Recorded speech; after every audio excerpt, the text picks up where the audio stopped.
ලංකාවේ වාහන මාකට් එකට මොකද වෙලා තියෙන්නේ? වාහන වල ප්‍රයිසස් අඩු වෙලාද? නැත්නම් වැඩි වෙලාද? මේ දවස්වල වාහන ගන්න ඉන්න හැමෝටම තියෙන ප්‍රශ්නයක් තමයි මේ. ඉතින් අද අපි කතා කරලා බලමු මොකක්ද ඇත්තටම වෙලා තියෙන්නේ කියලා. ඉතින් ලංකාවේ විතරක් නෙමෙයි. ලෝකෙම වාහන වල ප්‍රයිසස් වෙනස් වුණා කොවිඩ් වලින් පස්සේ. ඒකට හේතුවක් විදිහට රටවල් වල වුණ ඉකොනොමික් චේන්ජස් උත් එක්ක මැනුෆැක්චරින් කොස්ට් එක වැඩි වෙලා තියෙනවා වාහනවල. ඒකත් එක්කම අලුතෙන් ආපු රෙගියුලේෂන්ස් උත් එක්ක වාහනවල රීටේල් ප්‍රයිසස් සෑහෙන්න වෙනස් වෙලා තියෙනවා. ඉතින් අපි දන්නවා වගේ ලංකාවේ 2020 වාහන ඉම්පෝර්ට් කරපු එක නතර කරාට පස්සේ ලංකාවේ තිබ්බ වාහනවල සෙකන්ඩ් හෑන්ඩ් මාකට් එක 150ට එහා වැඩි වුණා. හැබැයි 2025 වාහන ඉම්පෝර්ට් කරන්න දුන්නට පස්සේ ගොඩක් අය හිතුවේ වාහනවල ප්‍රයිසස් ලොකුවට වෙනස් වෙයි කියලා. ගොඩක් අය හිතුවේ වාහනවල ප්‍රයිසස් තිබ්බ තැනටම එයි කියලා. නැත්තම් දැන් තියෙන ප්‍රයිසස් වලින් 20%ක් 30ක් අඩු වෙයි කියලා. හැබැයි ඒක එහෙම වුණේ නැහැ. අපි ඉන්නේ දැන් 2026 පෙබරවාරි අන්තිම.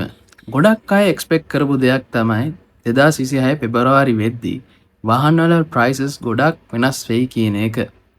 ටිකක් වෙනස් වෙලා තියෙනවා. හැබැයි ලොකු වෙනස්කම් වෙලා නැහැ.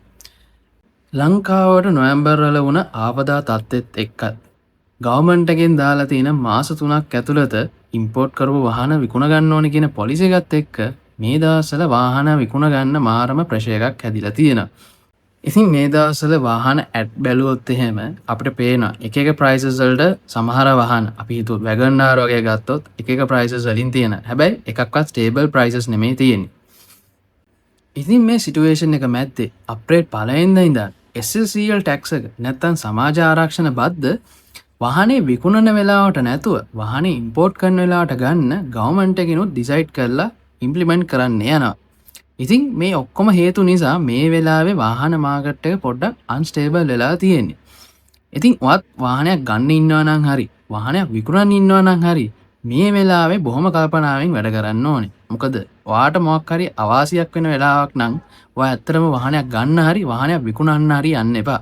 හොඳම දේ මොකක්ද වෙන්නේ කියන එක හොඳට බලලා තීරණය කරගන්න ඕනේ ෆයිනල් ඩිසිෂන් එකක් ගන්න කලින්. ඉතින් අද මට ওই ටික තමයි මේ වීඩියෝ එකෙන් කතා කරන්න ඕන වෙලා තිබ්බේ. ඉතින් අපි බලමු ඉස්සරහට මොකද වෙන්නේ කියලා. ඉතින් පල්ලෙහා කමෙන්ට් සෙක්ෂන් එකේ ඔයාගේ අදහසත් මෙන්ෂන් කරන්න.